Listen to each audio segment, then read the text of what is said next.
Hi everyone, I'm Fiona. Today's video will focus on how to replace the wire cutter on a CNC cutting machine.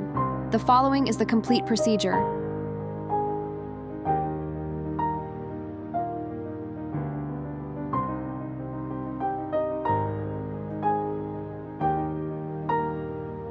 First, turn the blade belt tension adjustment knob to loosen the wire cutter, then remove it.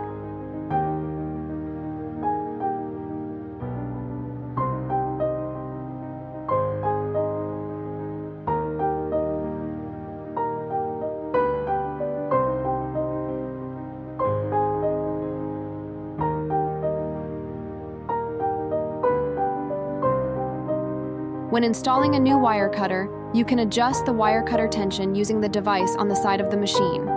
The tension affects the speed of the cutter wheel. Faster speeds result in stronger cutting force. Therefore, the wire cutter tension should be adjusted appropriately for the different materials being cut.